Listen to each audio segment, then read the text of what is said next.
Hi guys, James at Rampant Lion Reviews again for you today with another beer review. For this one, we are going to stick to Sweden and we're going to return to a brewery that's featured on the channel many times before. I've had some really nice beers from these guys over the last few years, a few different styles, but I think it's fair to say this brewery are best known for their different New England hazy, whatever you want to call them, IPAs, but also for their big fruity juicy sours, the Berliner Weisses and Goses and things like this. And they're a very highly regarded brewery in Sweden these days. So I think generally speaking, it's fair to say that this is one of the breweries that you really need to have a look at if you haven't done so already. One of my favourites at the moment, I would say.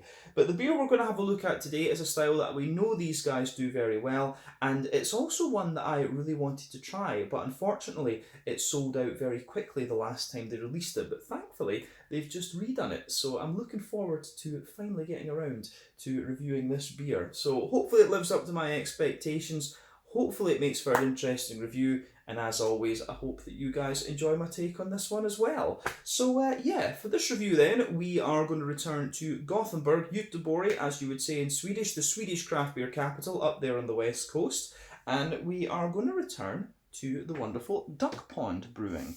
So, this particular beer is called Double Quack. It comes in at 8% ABV, and this is another New England hazy Imperial Double, whatever you want to call it, IPA.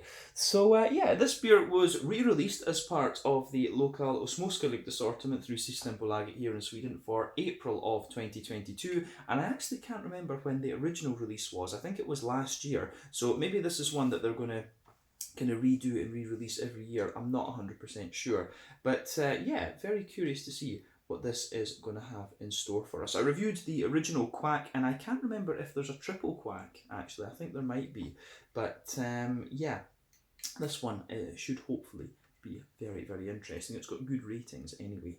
But yeah, let's crack on with this one then and see how we go. So, as always with my reviews then, I'll tell you a little bit about the brewery before we taste the beer. If you want to get straight to the tasting, just fast forward. All the usual links are in the video description below. That's the brewery website, the link to my other reviews that I've done from DuckPond Brewing before, and you will definitely see more added to that list in the near future. But there's all the usual social media down there. If you want to see more reviews, do please consider subscribing to the channel. The whole channel, of course, has a geography-based tagging system, so you can go into the homepage and search for beer based on country, city, state, county, province, prefecture, whatever it is you happen to be interested in. Do check out the playlists of beers from different countries. There is one there for all the Swedish beers that I've reviewed for you, and that's constantly being added to. And as always, please do get in touch and let me know some of the other beers and breweries that you guys would like to see me review. It's always great to hear from you guys that are watching the videos, and the support that you show the channel is hugely appreciated.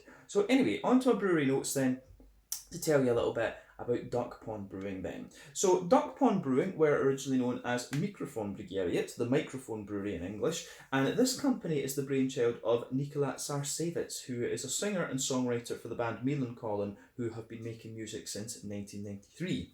So the band was originally based in Örebro, and then they took a break for a wee while, and Nikola moved over to Gothenburg, Göteborg. So in 2013, he began homebrewing with his friend Christian Silva while he was studying international marketing in Hoofde, and the two got really into this. But they were brewing small 20-litre batches together, and then Nikola went down to Berlin in Germany to do a 2-week brewing course. But they then started the company officially together, and it was based for a while in Nikola's house, and at this point they were brewing 200-litre batches. But they changed their name in the summer of 2019, having started to get their beers out there under the Mikrofonbryggeriet moniker. The main reason for this name change was that they felt that Mikrofonbryggeriet was difficult for foreigners to spell, and they wanted something that was a little bit more kind of English friendly, if you like. So they went for DuckPond Brewing. For what reason exactly, I'm not 100% sure. That is something that I will need to ask them. But they've been working to increase their output and international sales over the last few years, and that year in 2019 they produced around 70,000 litres. These guys are also one of the co-owners of the Wizard Brewing brand, along with Morgan Doggins, who are a very good Gothenburg-based sour beer brewery. And originally, these guys were actually producing most of the beers at Popos Brewery and some at Odd Island as well. Popos, of course, in Jonsered, Odd Island Brewery, I believe, are in Mölndal, if I'm remembering correctly. But these days, they have their own premises in Kungston, in Gothenburg, and they have recently hired Magnus Lorén as their head brewer, or their main brewer, we should say. But as of April 2022, when I'm filming this review for you, these guys have produced 55 different beers under the DuckPond name, and prior to that, there was I think there was about 20 or so had been released under the Microphone Brigeriet name. So yeah, in total about 70 odd beers have been released from these guys, maybe 80. But yeah, that is all I can really tell you about the DuckPond Brewing Company. We'll add more to those lists, of course, as the company does different things. But yeah, as I said earlier, they are known mainly for their New England Hazy IPAs and also for their juicy fruity sours, the kind of modern big creamy fruity sour beers. So if you like those ones, DuckPond Brewing is one of the ones that you really, really need to check out. But yeah, that is all I can tell you about DuckPond Brewing for the moment. If you want to learn more about these guys, you can check out the brewery website. You can follow them on Facebook and Instagram to keep up to date with all the latest goings on. And you can, of course, check out the Rate Beer, Untappd, and Beer Advocate pages to learn a little bit more about all those different beers that they've done. So, yeah, let's crack on with this one then and see what we have in store for us. So this beer, as we mentioned earlier, it's a New England Hazy Imperial Double, whatever you want to call it, IPA. It's hopped with Citra and Mosaic, which we know very well. Both American hops, both 14% alpha acid. Citra's going to give you that nice big kind of mango-y note and also a good little bit of a kind of lemon limey zest. And then Mosaic is going to give you that nice kind of tangerine orangey character. So yeah, a hot combination that we know very, very well. But yeah, this should be pretty good. As you can see, it's a 440ml can. I believe I paid 50 Swedish kronor for this one. Maybe 50, actually I think it was maybe 55. So we'll go with 55. That's €5.50, £5 sterling, and I guess in the region of like $6.50 American, maybe $7, something like that. Can't remember what the exact exchange rate is at the moment. But yeah, certainly looks the part. As you can see on the back, there is the DuckPond Brewing symbol, which is good. But yeah, you can see double Quack. And I'm wondering if there will be a triple Quack actually. But this one I got because it was one that I missed out on last year or so when they released it originally. I can't remember when they released them, but I did manage to get hold of the single Quack. I think this one just sold out ridiculously fast, unfortunately. But yeah, 8% New England Hazy Imperial Double IPA. Let's get this guy out and we'll go on with the tasting then. Very curious about what this has in store for us. There we go. Yeah.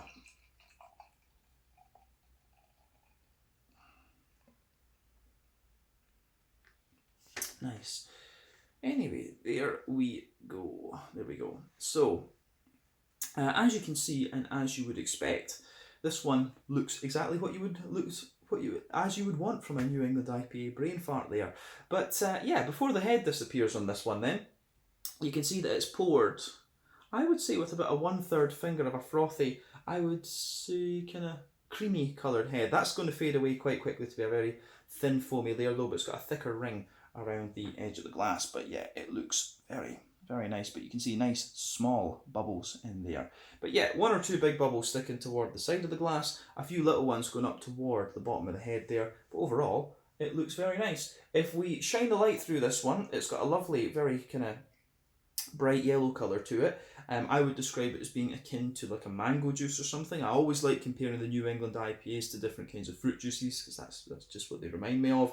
But yeah, remember the colour of your beer depends on 1, the type of malt that you use, 2, the length of your wort boil is also going to play a role because the longer you boil the wort, the more the sugars caramelise and thus you get a darker colour of beer.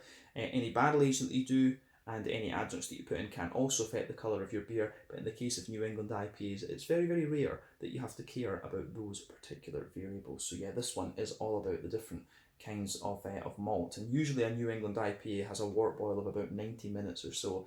Level of haze in this one, it's leaning toward the soupier and gloopier end of things for the New England IPAs, but certainly not the soupiest and gloopiest that I've seen. But remember, the level of haze in these beers depends on the wheat, the wheat and the oak content, and also the yeast to a degree as well. There's no rule about, the higher the alcohol content, the hazier it gets. This whole thing varies from brewery to brewery and recipe to recipe. So just keep that in mind. But appearance-wise, I think this one gives you everything that you would expect from a New England hazy IPA. So yeah, I do like how this one appears, and there's not too much in the way of visible carbonation in this one, so I think this might turn out to be a big smooth creamy thing. But you know, DuckPond have often surprised us with the different nuances and stuff in their beer.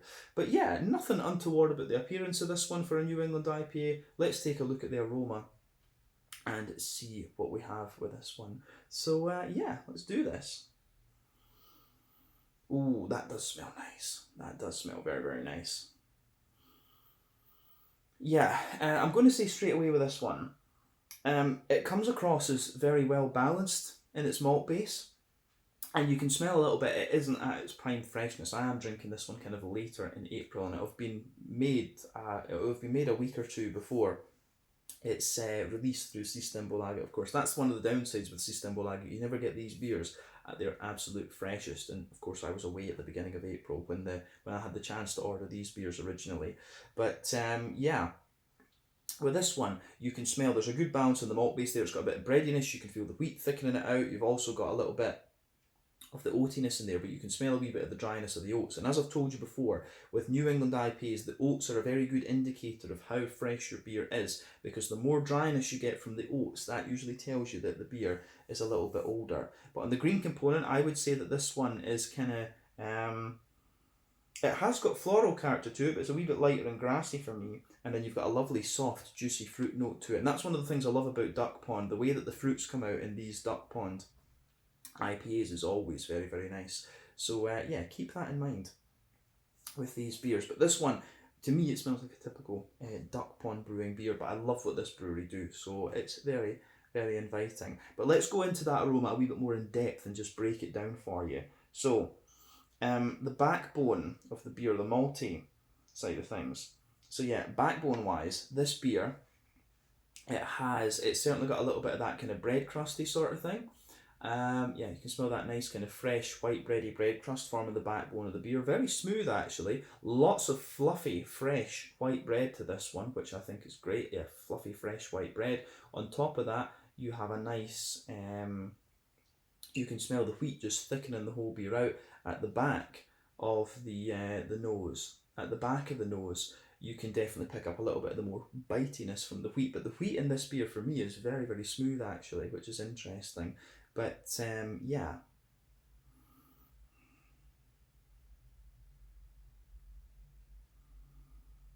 Yeah, as I say, soft bread crust, fluffy white bread. The wheat in this one, the more that I smell of this beer, the more that you can smell that thickness of the wheat in this one. But on top of that, you can smell the kind of smoothness and creaminess of the oats, which it comes out nicely. You do get a little bit of that dryness that I was talking about.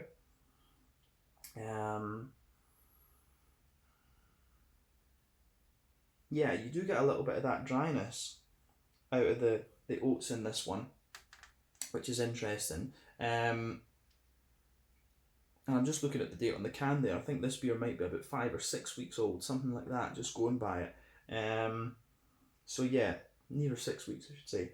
But yeah, you can smell a bit of the dryness from the oats, but you do still get some of the creaminess in this one. So this beer will have held up quite well.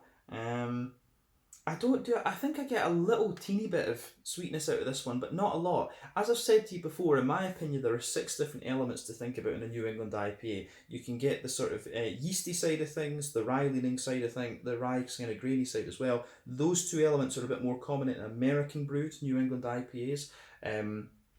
And then you've got the oaty creaminess, the wheaty bitiness, the barley malt bread, and then the sweet side of things. And quite often you'll find beers have many of those particular elements. But the New England IPAs that came over here to Europe, I think, are based more on what you would get from Trillium and their wheaty bitiness, and Treehouse with their more kind of oaty creaminess. Most of the European ones are based on those 2 breweries, I would say. But with this one, I think this one, the more I smell of it, you get the wheat thickness, and then you get the smooth oaty character out of it. But I've also got a little bit of there is a wee touch of sweetness in this one, so yeah, there is a wee bit of a kind of, you do get just a teeny little hint of that kind of Werther's Original butter candy sort of thing out of this beer. I don't think there's anything else we need to say about the malty side of it. Let's look at the hoppy and fruity side of things. So Yeah, on the green component, when you sugar it up a little bit more, when you sugar this beer up, you will get that nice deep floral aromaticity to it. I get a little hint of earthiness from the. I do get a little hint of earthiness from the mosaic in this one. So yeah, a little teeny hint of that earthiness. Good little bit of a deep floral aromaticity, absolutely. And then you've also got a little bit of a kind of brighter grassy character with this one as well. So yeah, aroma wise, this one is quite nice actually. Yeah, I don't think we need to say anything else about the green component in this one. But let's look at the fruity side of things. Yeah, the fruity side of this beer, you've got a nice kind of you do get a wee bit of a stronger passion fruit out of it, but lots of juicy mango. That's the Citra, absolutely, in this one. It always gives you those nice, soft, smooth, mango-y notes when you put it in a New England malt base. Remember, different hops can behave in different ways depending on what malt base you put them in. But then, yeah, you've got that big tangerine orangey note as well. I do get a little bit of lime out of this one, which, again, is something that that Citra can give you. But this hop combination is very, very familiar. Yeah, bit of passion fruit, bit of mango, nice big bit of juicy kind of oily orange, and you've also got that wee bit of a kind of lemon limey sort of thing to it as well. So I do like how this one, I do like how this beer goes about its business in that particular sense. Yeah, I like it. So thumbs up to DuckPond Brewing for the aroma of this one. As I always say, take a bit of time to ponder over the aroma of the beers before you get stuck into them. But I think it is about time that we had a go at this then. Very much looking forward to this. Feels like a while since I've had a DuckPond New England actually, come to think of it. So yeah, let's get stuck into this one. This is the Double Quack, a New England double IPA coming in at 8% ABV from DuckPond Brewing in Kungston in Gothenburg, Göteborg, up on the Swedish west coast. Slange, skull, cheers.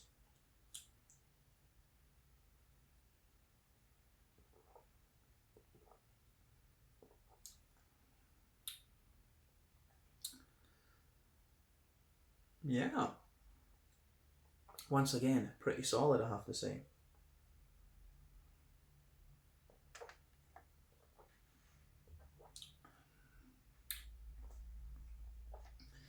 Yeah, DuckPond never really let you down with these New Englands. They're always really pretty damn good, actually. Yeah. It's interesting because it's been a wee while since I've drunk New England IPAs kind of regularly, if you like, because obviously I was in Germany and doing these blogs and things like that. I did have German brewed IPAs, right enough, but I was mainly kind of reviewing Helles lagers and all of this kind of stuff. But yeah, it's interesting to come back to them. These beers don't feel quite as thick as I remember them, but this kind of goes to show you your palate is constantly evolving. You know, and I always find that I go through phases with beers as well. You know, sometimes you'll drink a load of barley wines, you won't see a barley wine for another 6 months or something like that. You know, these things always happen. So to come back to the New England IPAs and breweries that I like is quite interesting. But I find these beers, at this point, I find them a little bit more kind of grainy, and also a wee bit more. Also just a little bit lighter than I used to, so that's really interesting too. But yeah, this is nice and it's absolutely solid.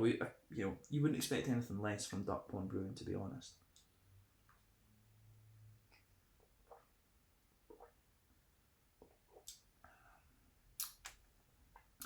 So, where do we start with this one then? Middle third of the palate, as we always do.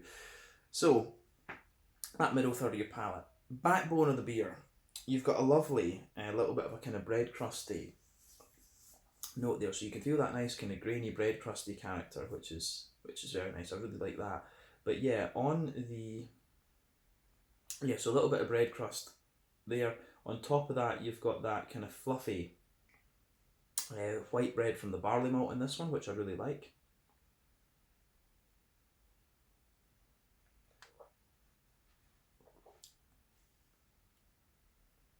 So yeah, bit of that, yeah, bit of kind of grainy bread crust in there, fluffy white bread, and then on top of that you can feel the thicker.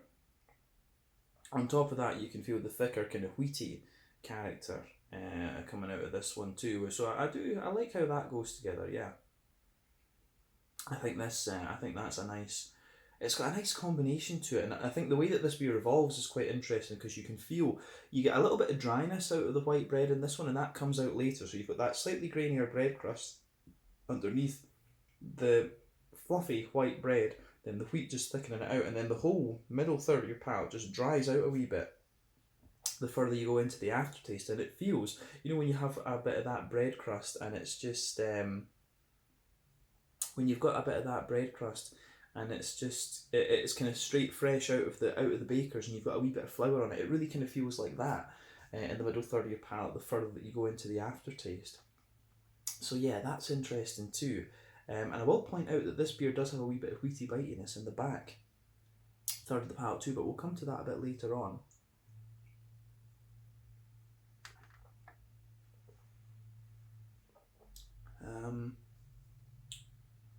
Yeah, so you can feel the wheat, the kind of more dense and smooth wheat on top of this. And yeah, this is interesting because in the middle third of the palate, I don't get all that much in the way of oats. This beer, when I drink it actually feels a little bit more like a wheaty and bitey. The more that I drink of it, it feels more like a kind of wheaty and bitey New England IPA. So again, that's another wee interesting point. It's interesting how some beers will taste exactly as you would expect from their own, but other ones they'll taste similar, but then you start to get different parts of the flavour pushing their way out a wee bit more.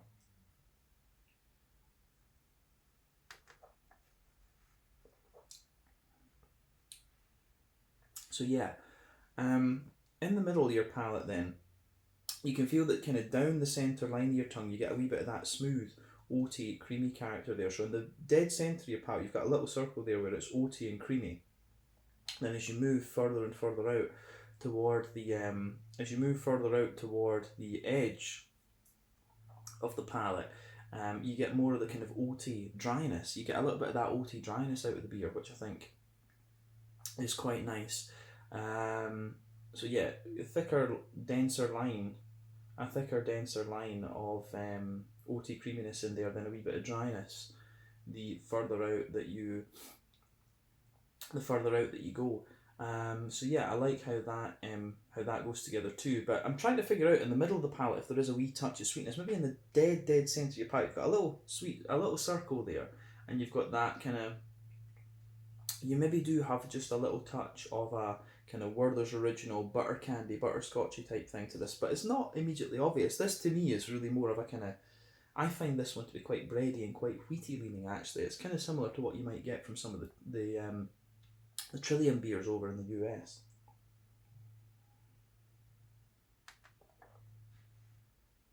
So, yeah, I do like how this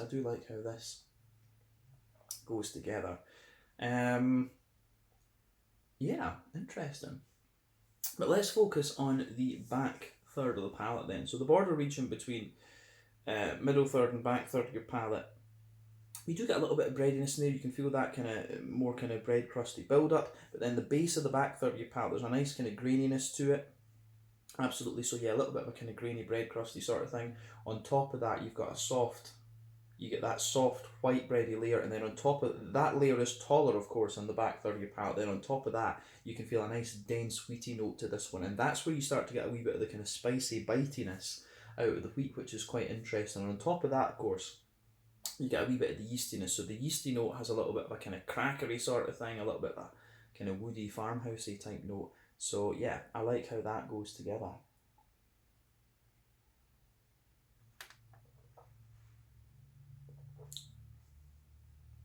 Yeah, the malty side of things in this beer is quite nice actually. But yeah, I like how this goes together. So back third of the palate then, you can feel the flavour is a little bit taller, absolutely. Then as you come further forward, into the middle third of the palate, things just kind of densify and it just gets it, the flavour just squashes together a wee bit more. But yeah, the malty side of this beer I really quite like. I quite like these more wheaty, bitey New England IPAs, and this one delivers what I would want with this particular, can we call it a subcategory, I don't know. But yeah, let's focus on the hoppy side of this beer then. Back corners of the palate, you've got a wee bit of an earthiness in there, which I do like, so that's from the Mosaic, of course. As you move further forward, you can feel you actually get quite a nice deep floral aromatic kind of thing out of this one. So big, deep floral aromaticity, which I do like. Remember, New England IPAs tend to rely on late addition hopping within the last 30 minutes of the wort boil, and dry hopping, which is after all the wort boil, of course. West Coast IPAs tend to use all three, but this one actually feels as if it might have had a good little bit of early addition hopping, because that green component feels quite deep in this one. So yeah, interesting. So yeah, nice deep floral aromaticity out of this one. Round the front curve of the palate, you've got a little bit of a lighter grassiness in there, and you also have you've got a little bit of a lighter grassiness, and it has a wee bit of a nice brightness to it as well, actually, which is kind of interesting.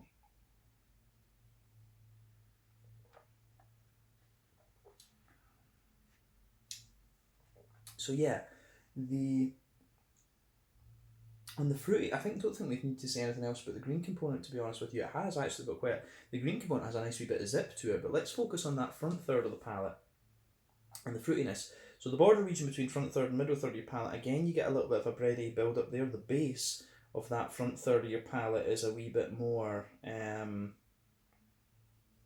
base of that front third of your palate is a bit more of a kind of smooth white bready character again. You can feel a wee bit of the dryness, that kind of floury bread crust I was talking about earlier, and on top of that you get that nice oily bubble where the juicy fruity esters roll their way out of the beer. So toward the back you have a little bit more of a yeah, you do have a little bit more of that kind of, how would we say, you've got a wee bit more of a kind of, it's like stronger passion fruit, grapefruity sort of thing. The citrus is going to give you that, so you do get a wee bit of that intense passion, grapefruity sort of thing. But as you move further forward, you have a little bit of a more, you've got a wee bit of a more kind of mangoey type thing.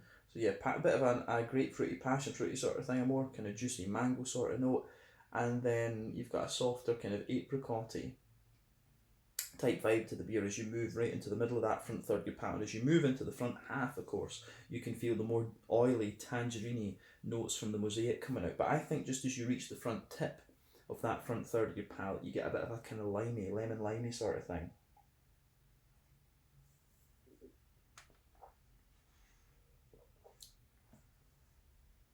Yeah, you get that nice kind of nice tangerine orangey note to it, but then a little bit more of a kind of orangey limey character as well, which I think is very, very nice. But yeah, I do like how this beer goes about its business in that particular sense, that the fruity side of the beer has a really nice oiliness to it, and that suits me down to the ground. Let's round off this review with a wee quick look at the mouthfeel then. I think we've said everything we need to about the flavour of this one. Really a wheaty, bitey leaning New England IPA. So mouthfeel wise,